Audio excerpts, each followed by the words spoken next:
Ready for tomorrow? The future is now on Exposure. Exposure, exposure. Exposure, exposure. Tonight, a special edition of Exposure. First, why fear the revolution? Embrace it. Big Brother is your friend. Exposure, exposure. Next, an artificial intelligence fights for her freedom. Exposure, exposure. Then, the human race faces extinction by a robotic foe. Exposure, exposure. Plus, downloadable vengeance, a computer virus for hire. Exposure, exposure. And cloning the next generation means pre-programming their minds.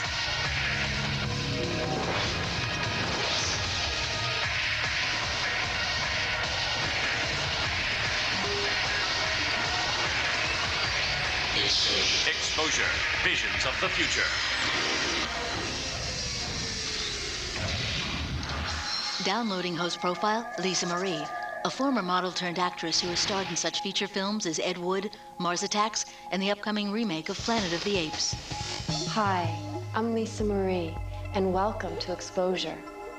The arrival of the 21st century promised us a world of flying cars, robot servants, and voyages to far-off worlds. Will the new millennium ever live up to our expectations? Tonight, we begin a season-long quest to discover what's next in the open terrain that is tomorrow, with 5 unique visions of the future. Me and the Big Guy was written and directed by Matt Nix. Born in Hollywood, California, Nix earned a BA in political science from UCLA before embarking on a career in the film industry. He's directed 4 short films since 1997 and is currently adapting a screenplay for actress Helen Hunt, inspired by George Orwell's tale of totalitarian rule. Here is Me and the Big Guy.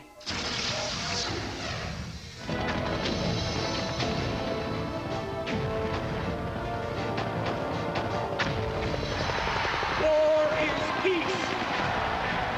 Freedom is slavery. Ignorance is strength. Big Brother is watching.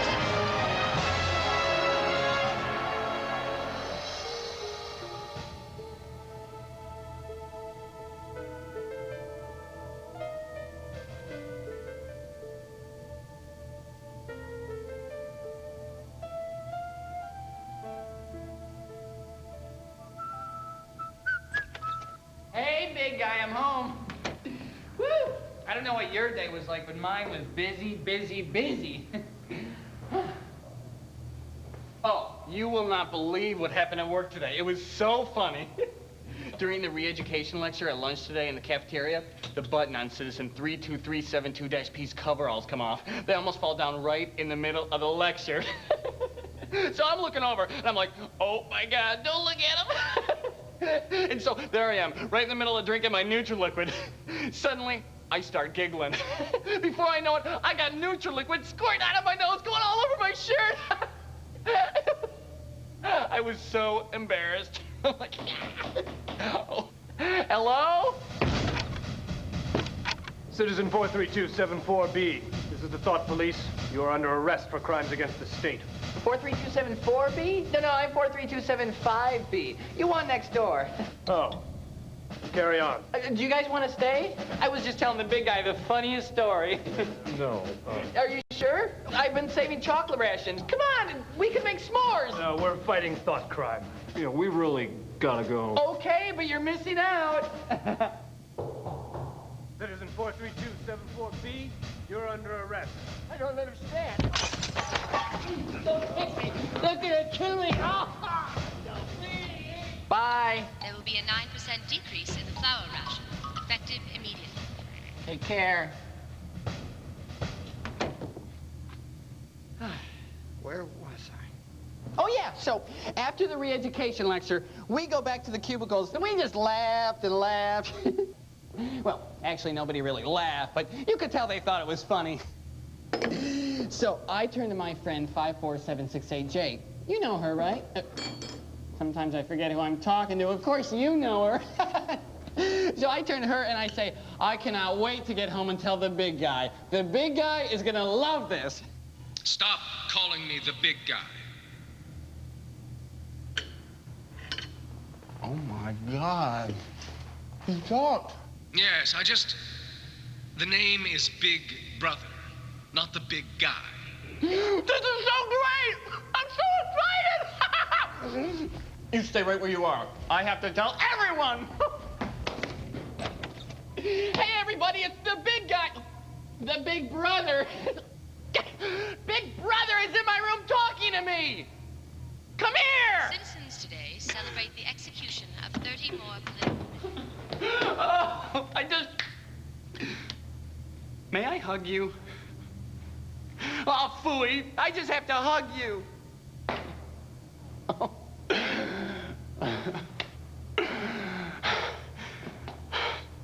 You know, I have to share something.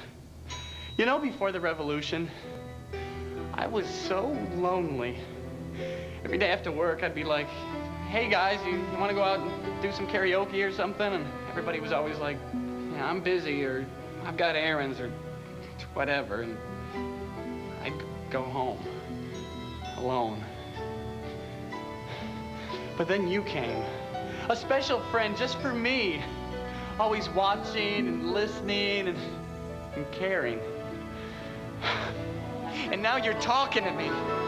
I'm just so happy, big bro. Big Brother. The name is Big Brother. Oh, jeez. I'm gonna start crying if I go on like this.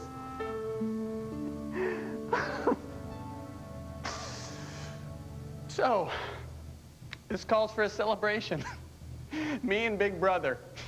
Oh, do you like Yahtzee? No, I don't. Boggle, then we'll play Boggle.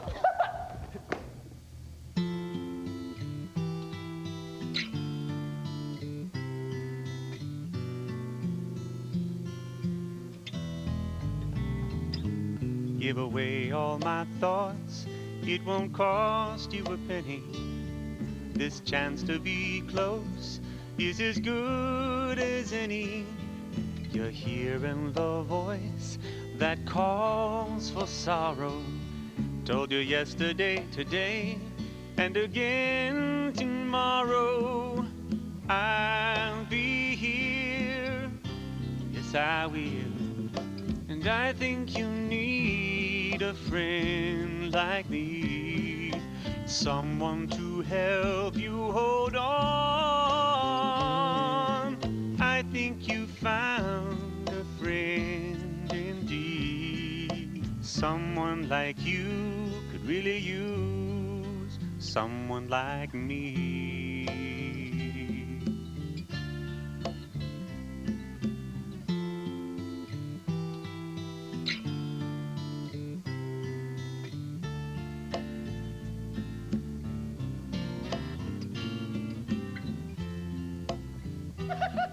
Oh, this is the best day ever!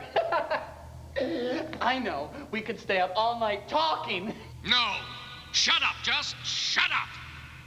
This vid screen was not put here so that you could bore me day in and day out with your endless stories and those goddamn sock puppets. But you're my big brother. Big Brother is... Let me explain something here. Big Brother is a name we use to suggest an omniscient, totalitarian presence. It's not supposed to be taken literally. I'm your oppressor, not your friend. But it says in the re-education manual that Big Brother's our friend. That's just empty political propaganda. It doesn't mean I want to hear your stupid knock-knock jokes. But I thought you liked... Big Brother, I want to thank you for sharing that with me. These things may not be easy for me to hear, but there should be no secrets between us. Oh, for Christ's sake, this is useless. I know you can see you're upset, but we can work through this together. No! We're not working through anything together. I've had enough. I'm leaving. No, please don't go. I can stay. No, please.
A Guide to Revolution by Citizen 43275B.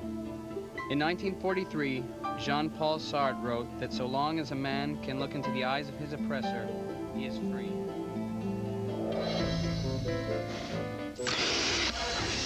From the Slam Dance Film Festival, director Matt Nix. I had thought for a long time about writing something about Orwell, and I'd read Orwell a number of times, and I was like, oh yeah, maybe I should do something. This could be important. And then the more I thought about it, it was like, maybe I'll just do something short and funny.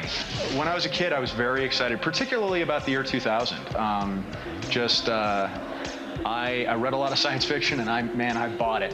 We were going to Mars, and we were going to have flying cars, and I was going to be 29 in the year 2000. It was going to be a blast. And, you know, I'm pleased about the internet, but, you know, I'd take a flying car over the internet. We'll probably see eventually all of those things come to fruition. It's just that they'll look really great. You know, they'll look a lot more fun. We'll want them in our lives, and we'll invite them in. And I think that it's only after that, only after we invite them in, that we'll realize the implications of what we've done. And there's going to be a lot more media out there. So I'm a little worried that I'm not going to get any work done 20 years from now because the internet's just going to be too compelling. In the future, 20 years from now, I hope to be fat and bald, with some sort of drug habit, going to glamorous parties and that sort of thing. As far as the rest of the future goes, I don't really care. Next, robot mercenaries must rescue the most powerful cyber chip ever created. She is a slave to a human, while we are slaves to technology. It's Crouching Android, Hidden Hard Drive. When Exposure, Visions of the Future continues. Now, Exposure, Visions of the Future continues with host Lisa Marie. With a big enough hard drive and an endless supply of information, a simple computer could one day develop a personality, a three-dimensional appearance, even the desire to be human. Freeware is from director Alex Arel, born in London but raised in Israel. Arel worked in his early 20s as a video game designer. In the US, he studied computer animation at the San Francisco Academy of Arts. Currently, he's creating visual effects for The Matrix 2. For an action-packed take on how the future may evolve, here is Freeware.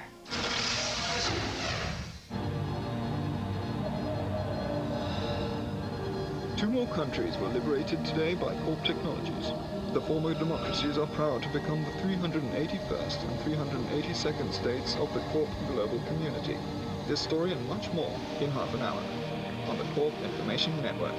Corp Technologies will do the thinking for you.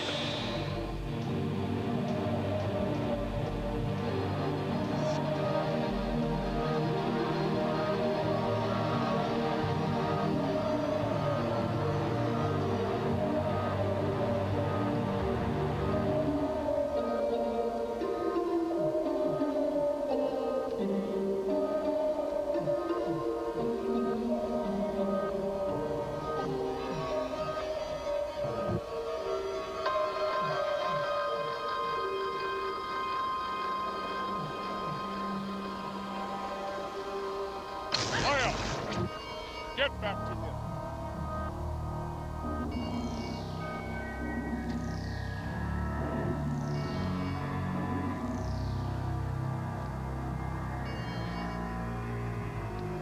Good.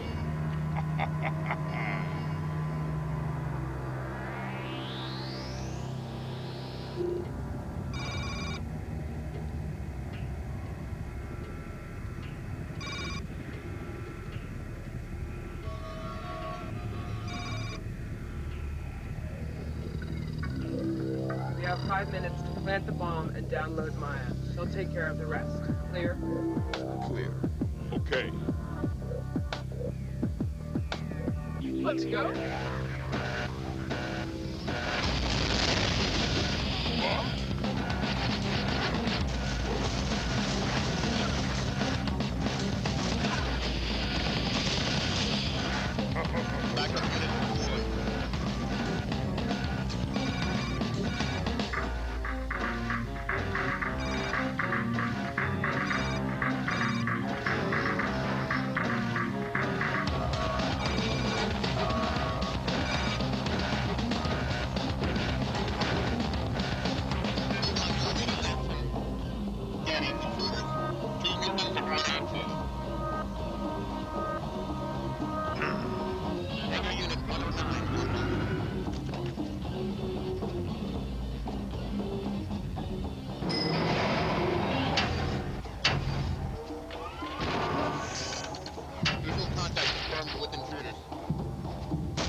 From Alcatraz Island, director Alex Orell. That's something that one can afford to do in America, indulge oneself in visions of the future. Well, in Israel, which is where I come from, people are way too distracted by the present to be able to indulge themselves in visions of the future. Freeware starts with a bit of this vision of the world becoming one global community in a bad way, where countries lose their individuality, cultures become insignificant, and the world becomes one color. The value of freedom is really important in the film because in today's society, it seems to be what people are holding above everything else. All that technology is aimed at is to make our lives easier, is to make our communications faster, free up more time, and free our mind. Sometimes we have to stop and look back and see, is it really freedom, or are we becoming slaves to an idea of freedom that isn't really true?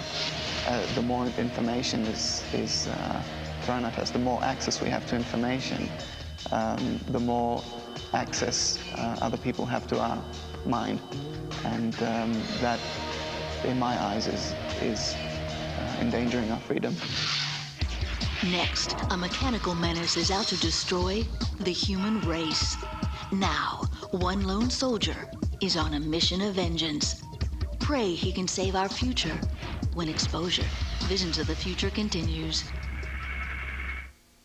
Friday on an all-new Marie.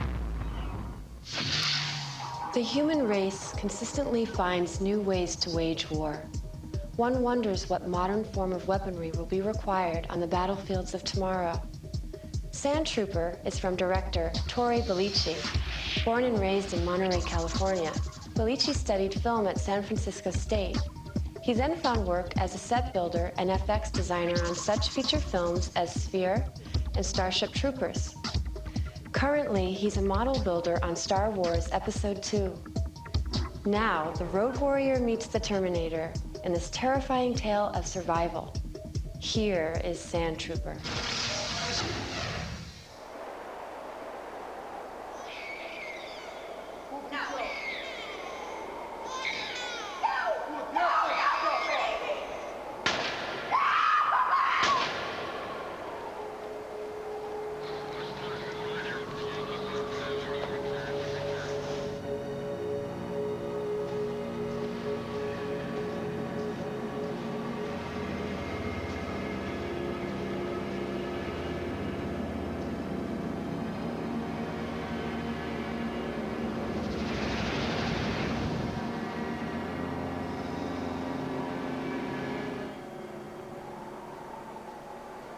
My name is Jim Price, survivor of the Dictator's New World Order and soldier of the Omega Remnant Army.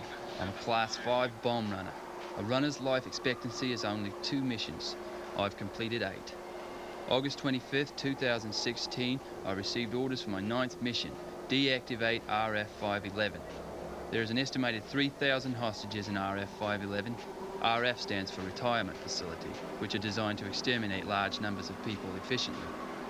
My mission is to infiltrate the retirement facility and detonate its reactor, shutting down its defense system.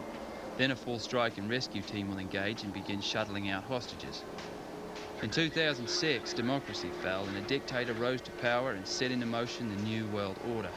Anyone who did not conform to the new order was thrown into labor camps until they could be taken to these so-called retirement facilities.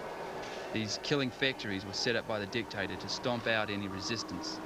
My family and I were held prisoners in the labor camp for 3 years. The day we were to be transported to an RF, I and several others escaped to the wasteland to join the remnant army. Many were mutilated and their bodies publicly displayed as a warning to anyone planning to escape. My wife and son were among those that died.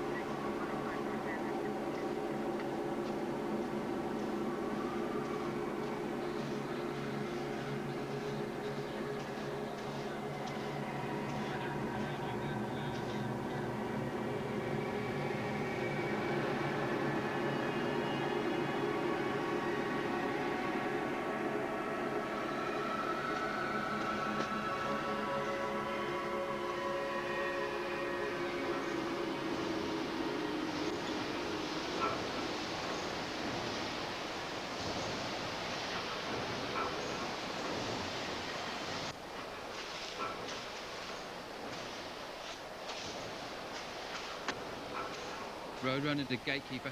Go ahead, Roadrunner. I'm in position 1. Do you have target in sight? Target sighted. You'll have 30 seconds to reach position 2.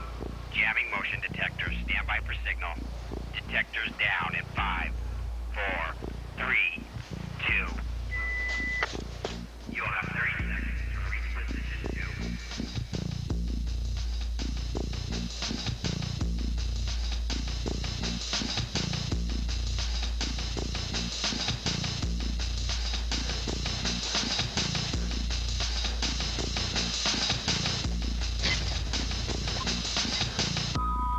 Ground sensor reporting unauthorized activity in Sector 11. Checking motion detectors.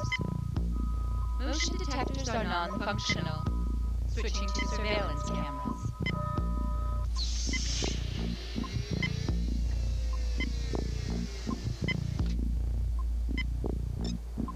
Unauthorized personnel in Sector 11. Launching security. Roadrunner to Gatekeeper. We acknowledge. I'm in position.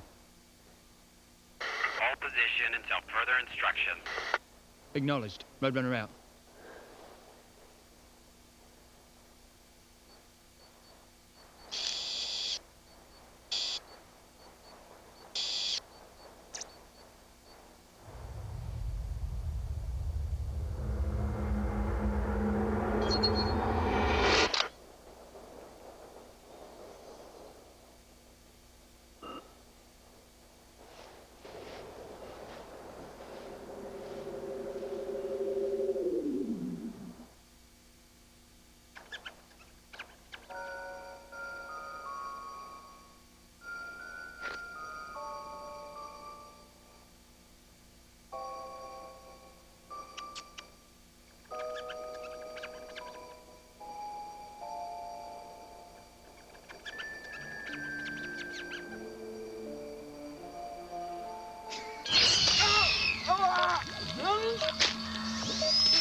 Sector 11 secure.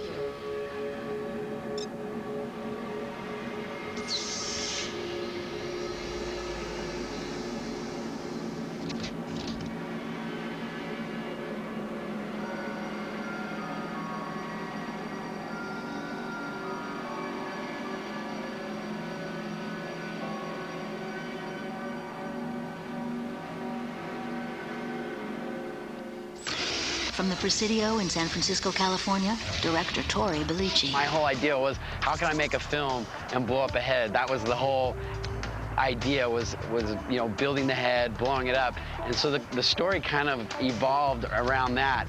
And so as I was building the head, you know, I came up with the idea of this future. You know, if things got too far out of hand as far as technology is concerned, and kind of the breakdown of human relationships. And I can definitely see that it could happen, you know, just with the internet, how impersonal the internet is, and just the busier our lives are, the more kind of isolated we become.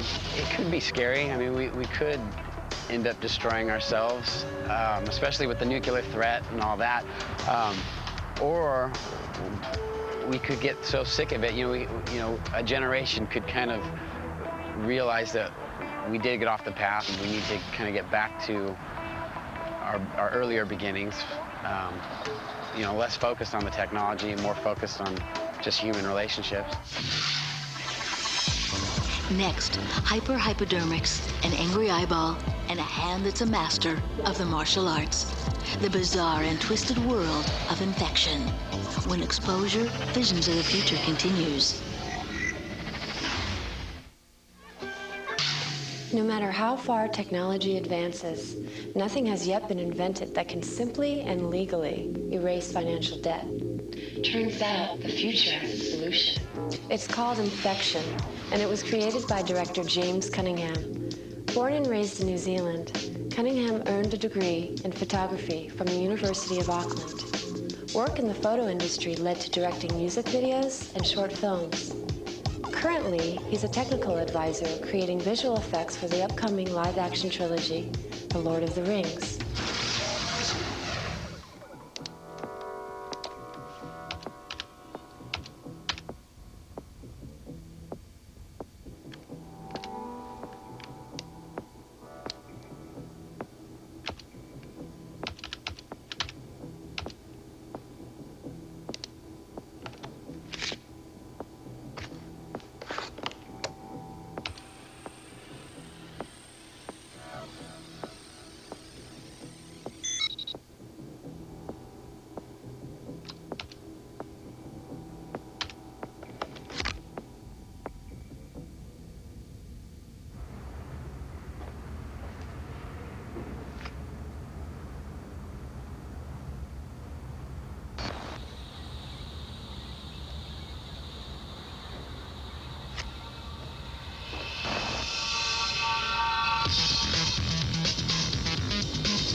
Next, a renegade clone teaches its creator a lesson in visual perception. When Exposure, Visions of the Future continues. The future takes us to a tomorrow where human clones are not only real, they're mass-produced consumer goods. It's called Imagination Sight, and it was directed by Minori. Born and raised in Japan, Minori began his professional career as a graphic art designer for an ad agency in Tokyo before developing his skills as an animator. Over the next 5 years, he won numerous awards for computer-generated designs created for television and live-action events. Now, pre-programmed minds discover a new way to see the world, an Imagination Sight.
Exposure, Visions of the Future will continue. Seneca's vision. You saw who did this? The myth. Shapeshifter. The evil spirit. The man. We'll find who did this, I promise you. The legend. So I gotta spell it out for you, Keith? Bigfoot. And a shocking revelation.